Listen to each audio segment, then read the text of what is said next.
Bueno, buenos días. Buenos días. Lo que vamos a hacer en esta grabación es repasar rápidamente los temas, después resaltar las cosas importantes que debemos tener de cada uno de los temas. Entonces vamos con el primer tema que era ejercicio mujer. Entonces vemos que desde la antigüedad se le ha dado reconocimiento a la mujer, antes se le daba un poco más, quizá por condiciones del sistema se fue restringiendo, pero si vemos en la antigua Grecia, pues eran bienvenidas en los juegos se puede decir, deportivos. También pues se ve que en el Oriente también se comenzó a trabajar con ellos. En la época contemporánea pues hubo varios baches, a veces no eran invitadas o no estaban contempladas en los Juegos Olímpicos, pero pues con su demostración y con su formación de diferentes competencias, pues tuvieron que ser incluidas en los Juegos Olímpicos modernos. Tenemos diferentes etapas donde encontramos la etapa prepuberal en la mujer, que va en la infancia y la niñez, va desde los 2 meses a los 12 o 15 años. Hay algunas condiciones negativas para el desarrollo físico de la niñez, donde encontramos que hay una menor incitación hacia la actividad física. Hay juegos que son popularmente masculinos. La indumentaria también es incómoda en algunas cosas o restringe la actividad física de la niña. Hay una mayor valoración de la estética. Hay regalos que refuerzan ese juego inactivo y apoyan en tareas domésticas, además de una discriminación sexual en el deporte profesional generalizado. Hay diferentes recomendaciones para los niños. La idea es que hagan ejercicio físico durante 1 hora, ya sea por periodos de 10 minutos o completamente continuo. Luego en la etapa puberal encontramos que las niñas van desde los 10 o 13 años hasta los 12 o 15 años. Qué pena, las niñas van de los 10 a los 13 años y pues también abarca la parte de la adolescencia. Aquí los beneficios que va a tener la actividad física va a ser un menor riesgo cardiovascular y sobre todo pues impactar en esos hábitos saludables como prevenir el consumo de drogas y finalmente pues dejar un hábito saludable para su vida adulta. Otro factor importante es el embarazo y el ejercicio, donde va a ser útil para disminuir los dolores de espalda, el estreñimiento, la hinchazón y la inflamación. También va a aumentar los niveles de energía y bienestar, ayuda a la modificación de la postura, mejora los patrones de sueño y protege frente a diabetes y hacia el diabetes de tipo gestacional. Hay diferentes diferencias entre hombre y mujer. Entre las diferencias morfológicas encontramos que tienen una menor estatura, tienen el centro de gravedad más bajo, la pelvis es más ancha, tienen en las rodillas una posición de lleno o algo, que son las rodillas juntas, se puede decir, pues no exagerados, pero sí tienen esa disposición. También tienen brazos de palancas más cortos y hombros más estrechos. Eh, con respecto al sistema circulatorio, tienen un menor volumen sanguíneo, tienen menor número de hematíes y que se van a ver reflejados en la hemoglobina más baja, un corazón más pequeño y una capacidad aeróbica más baja. La composición corporal tienen un mayor porcentaje de grasa, un peso óseo muscular y muscular más bajo, tienen una distribución diferente en la grasa que los hombres y tienen un menor tejido metabólicamente activo. Si hablamos de nutrición, vamos a destacar la triada de la mujer deportista, donde los 3 factores principales son la disponibilidad energética reducida, una alteración de la menstruación subclínica y una baja densidad ósea que va a llevar a una baja disponibilidad energética, una menorrea hipotalámica funcional y una osteoporosis. Con relación a la capacidad física, tenemos que van del 15 al 25% de menos capacidad aeróbica que los hombres. Tienen, en fuerza, tienen de miembro en superior menos del 45% de la fuerza del hombre. En fuerza de miembro inferior son muy similares, hay muy poca diferencia, aunque sí es menor. Y pues la fuerza total se podría llevar a un 20%. Las mujeres destacan en la capacidad de flexibilidad, ya que tienen mayor que los hombres. Otros aspectos fisiológicos es que tienen menor número de glándulas sudoríparas, tienen de 10 a 15% más de superficie corporal, eliminan el calor con mayor eficacia por convección y conducción. Hablemos un poco del ciclo menstrual y el rendimiento deportivo, donde encontramos que un punto importante es la menarquia, debido a la práctica vigorosa de un ejercicio deportivo, puede que retrase esta llegada de la menstruación.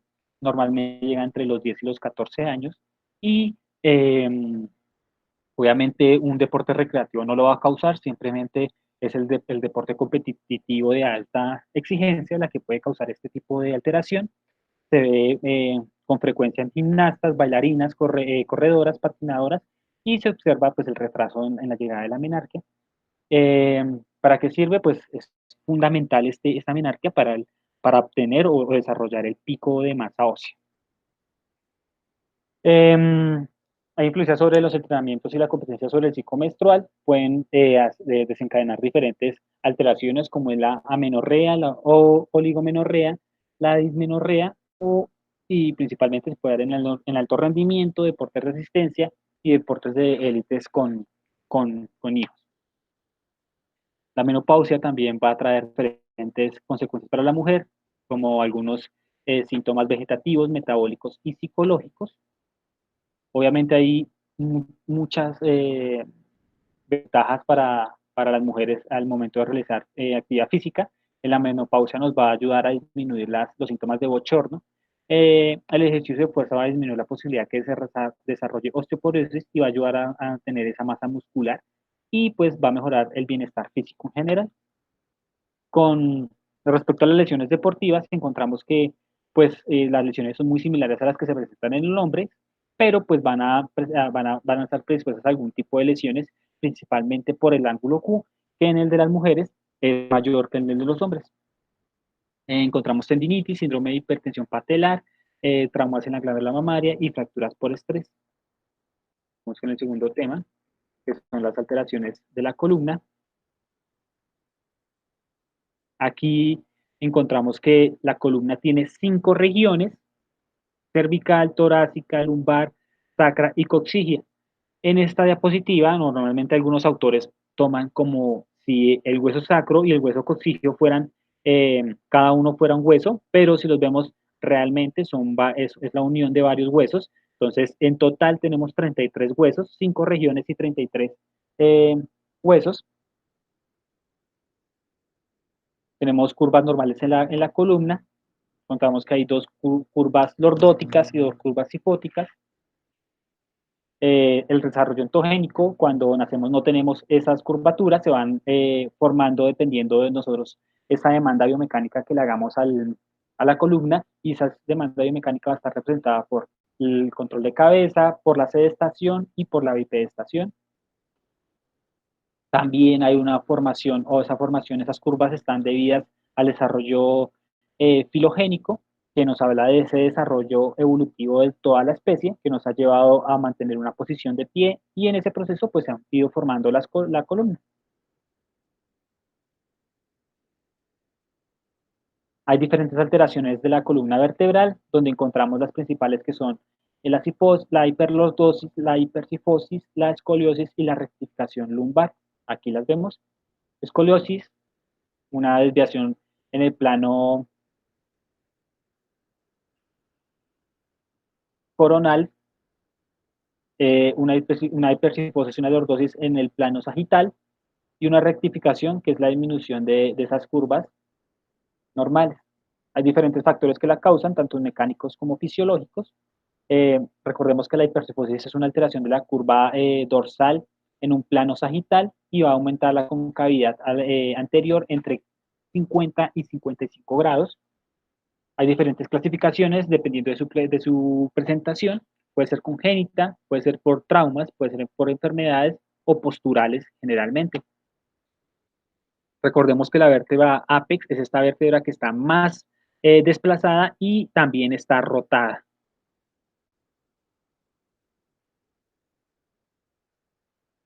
La hiperlordosis pues es una exageración de la curva lordótica.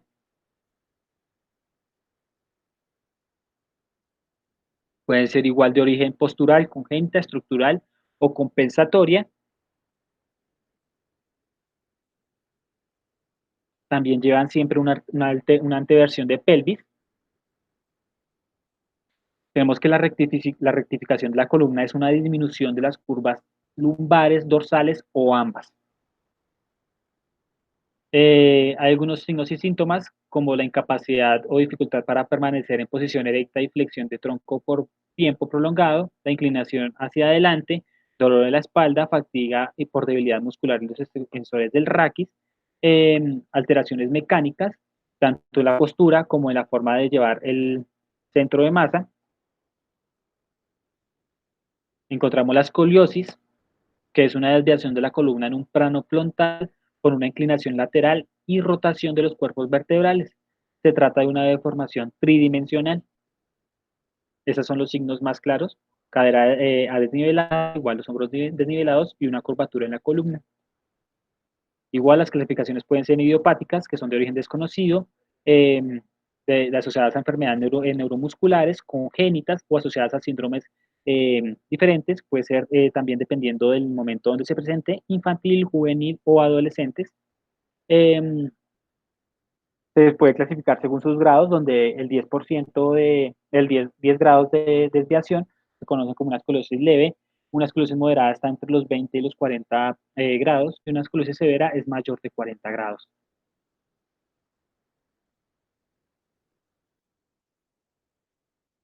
Otra vez la vértebra apex es la de mayor desplazamiento y rotación. Con ella se toma también, es útil para tomar diferentes tipos de ángulos y evaluar esa escoliosis. Vamos con el tercer tema, que son los traumas del aparato locomotor. Damos la definición de esguince, que es una ruptura parcial o total de los ligamentos. Se clasifica en tres niveles: leve, moderado, severo, o 1, 2 y 3. Va a haber la primera, va a ir, o la leve va a ir con una elongación o una ruptura mínima que es menor del 10% o del 10%. La clasificación 2 o moderada va a hablar cuando hay una ruptura parcial entre el 20 y el 40% de las fibras y va a comprometer la estabilidad de la articulación parcialmente. Y el nivel 3 o la clasificación 3 y severa, vamos a hablar de una ruptura total del 100% de las fibras y va a estar comprometido totalmente la estabilidad de la articulación. Aquí algunas generalidades del ligamento, bioquímicamente, histológicamente, las, los órganos nerviosos que tiene el tejido. Recordemos corpúsculo de Pacini, que nos va a hablar sobre el estrés mecánico y la aceleración y desaceleración. Tenemos los corpúsculos de Ruffini, que nos va a hablar de los cambios de presión y la propiocepción. El órgano tendinoso de Golgi nos va a hablar sobre una sensación o un cesar la tensión. Y las terminaciones nerviosas libres, que nos va a hablar de dolor, inflamación, deformación mecánica anormales. Hay diferentes tipos de inserción, las fuerzas que puede mantener ese ligamento, algo de biomecánica, los factores que van a impactar en esa recuperación va a ser la edad, el nivel de entrenamiento previo, la temperatura y la nutrición. El tratamiento general en lo inmediato va a ser reposo, hielo por 20 minutos cada 2 horas, compresión con vendaje abierto con cinta adhesiva, elevación, analgésicos antiinflamatorios no esteroideos que son ANs. Vamos a tratamiento. Aquí cómo se ve un ligamento en una radiografía inflamado. Aquí cómo se ve un esguince, se puede decir superficialmente, donde se ve quimosis, inflamación y edema. Vamos con las lesiones del tendón y la vaina tendinosa. Recordemos primero algo de la definición. Entonces, la tendinitis es una inflamación producto de la adherencia entre las capas visceral y parietal de la vaina tendinosa. Se va a caracterizar por dolor a la palpación, al movimiento y en ocasiones por un carácter espontáneo. La clasificación igual se va a dar en tres. Principalmente hay una clasificación anterior que uno habla si es aguda o crónica. Vamos a hablar de una tendinitis crónica cuando lleva el dolor o los síntomas no han parado por más de 48 horas. El grado 1, otra clasificación es grado 1, grado 2 y grado 3. El grado 1 no hay dolor a la actividad En el enfriamiento de reposo puede ocasionar un poco de dolor. En el grado 2 hay molestia previa a la actividad y se alivia con el ejercicio y va a empeorar al parar. Y el grado 3 va a haber un dolor intenso y limita la actividad. Hay diferentes mecanismos como traumadurecto, microtraumas de por repetición, infecciones o otras como la artrosis.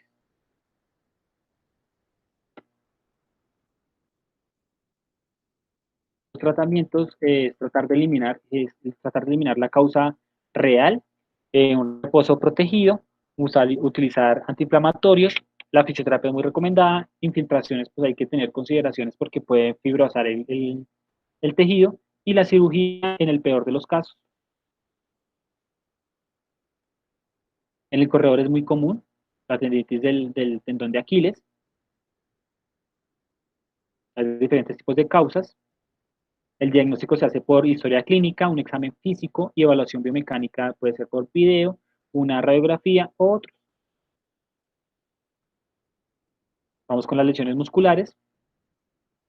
Aquí vamos a hablar un poco de los tipos de dolor muscular. Encontramos el dolor mecánico, que es cualquier aumento de presión intramuscular que puede producir dolor, y esto ocurre no solo en los calambres musculares, sino también un edema por isquemia, por hidrólisis y un proceso se puede decir, ocupantes de ese espacio que va a aumentar la presión en el músculo. Tenemos el dolor inflamatorio, que se puede decir por la necrosis muscular y la ruptura de fibras musculares puede producir reacciones inflamatorias localizadas acompañadas de dolor se van a agudizar frente a la palpación con hinchación de la región.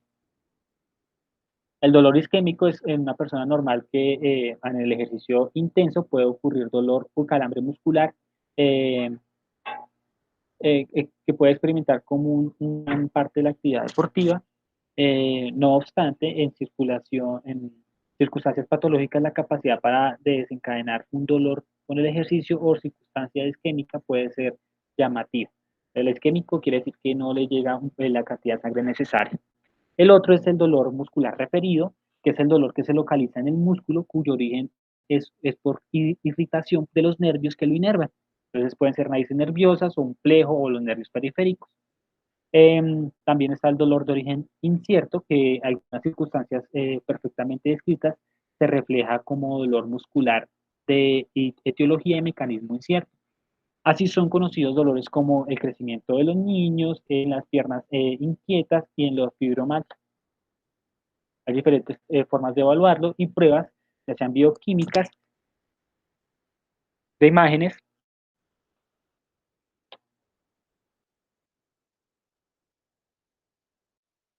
algunos síndromes clínicos conocidos en el calambre, que es una contracción involuntaria y dolorosa de un músculo o un grupo muscular, puede aparecer de forma imprevista, también puede presentarse durante el embarazo. Los espasmos son calambres de tipo tónico como consecuencia de una excitación muy intensa y repetitiva sobre un músculo o eh, por- porque este músculo ha permanecido mucho tiempo en una contracción forzada. Son dolorosos y tardan tiempo en desaparecer, a diferencia que los calambres.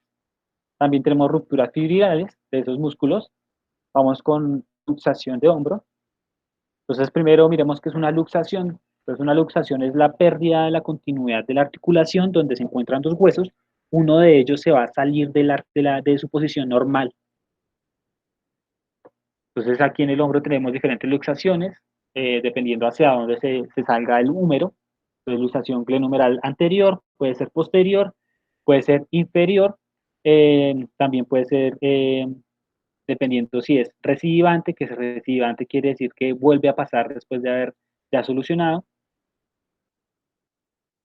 Entonces, importante en el tratamiento, un muy buen trabajo propioceptivo, utilizar las poleas para trabajar la movilidad del hombro. La rueda de hombro también sirve. Escalerilla puede servir. Movilidad articular y fuerza muscular contra resistencia. Trabajar los arcos máximos contra resistencia y la función normal protegida. Obviamente esto tiene un proceso y no todo se tiene que hacer en la misma sesión. Otros tipos de luxación. Aquí cómo se vería una luxación.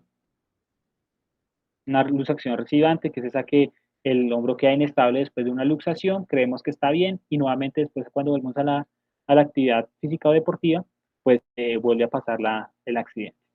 Los tratamientos pueden ser quirúrgicos o pueden ser conservadores. Vamos con fracturas. La definición es la pérdida de la solución de continuidad del hueso.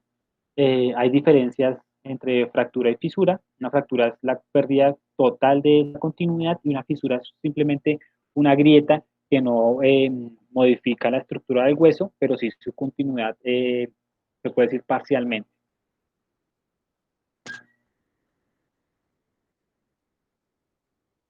Hay diferentes clasificaciones, simple o compuesta, que simple quiere decir que está cerrada, compuesta quiere decir que está abierta, biomecánicamente se clasifican como estables o inestables, también dependiendo de su localización, entonces puede ser epifisiaria, puede ser fisiaria, metafisiaria o diafisiaria, y también tipos de fractura, encontramos con minuta o fraccionadas, patológicas, pueden ser complicadas en los cuales se involucra en nervios, vísceras o arterias, puede ser por fatiga y también en tallo verde, que es característico en los niños. Hay diferentes clasificaciones para las fracturas según el lugar donde se fractura el hueso.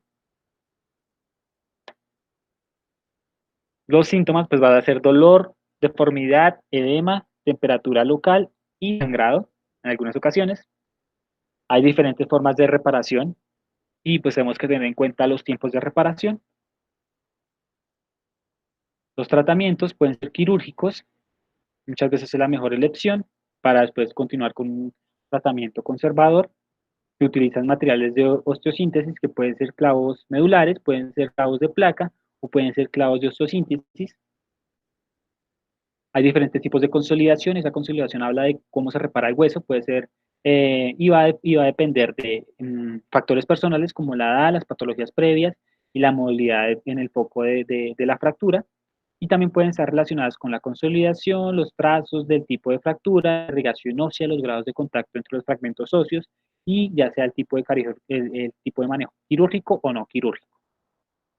Los tratamientos, vamos a empezar primero con una reducción de la fractura, donde se trata de ubicar el hueso se puede decir, en la posición normal, luego va con una inmovilización y una fase de protección. Hay complicaciones, pueden ser inmediatas, a mediado plazo o tardías. Las imágenes, algunas imágenes radiográficas de algunas fracturas. Los tratamientos en fisioterapia se ven durante la fase de inmovilización, luego de la retirada del yeso y el trabajo posterior que se va a enfocar en alcanzar movilidad articular normal, máxima fuerza muscular contra resistencia, apoyo total, funcionalidad compleja de la articulación comprometida, entrenar marcha y trote de la lesión si es de miembro inferior y propiocepción.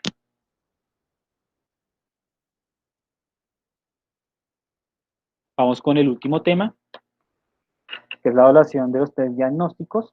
Entonces encontramos que el contenido va a ser generalidad de la evaluación, valoración de la columna vertebral, valoración de miembros superiores e inferiores. El círculo, se puede decir, de evaluación, vamos a empezar con un examen, luego una evaluación, diagnóstico, pronóstico, intervención y resultados. Esto debe ser, se puede decir, un ciclo en el cual siempre tenemos que estar actuando para ver si los pacientes están alcanzando el objetivo que nosotros queremos. Se debe ver antecedentes familiares y personales, entrevista de dolor, en la cual vamos a utilizar localización, puede ser por medio de un diagrama del cuerpo, y la intensidad la vamos a averiguar por medio de la escala verbal o visual análoga, que va de 0 a 10 o con caritas. Vamos con inspección, entonces ver, palpar, vamos con una inspección en la postura, la palpación de algunos puntos anatómicos precisos, también evaluar la sensibilidad de los dermatomas en la piel, evaluar rangos de movimiento, principalmente el instrumento más sencillo es el goniómetro, cervical, aquí en la legión torácica lumbar. También es importante evaluar la marcha, donde tenemos que ver la dismetría entre miembros inferiores, si hay cojera, si hay marcha altángica, que es la marcha que tiene dolor, que trata de quitar el dolor, que trata de quitar peso para eliminar el dolor, y la claudicación, que es ese que por más que el paciente quiera, el músculo no tiene la fuerza suficiente y en un momento de la marcha se va a fatigar y va a ser como se puede decir, un tropezón. Hay diferentes pruebas específicas. Para la columna cervical hay bastantes. La mayoría se utilizan para mirar la afección de raíces nerviosas.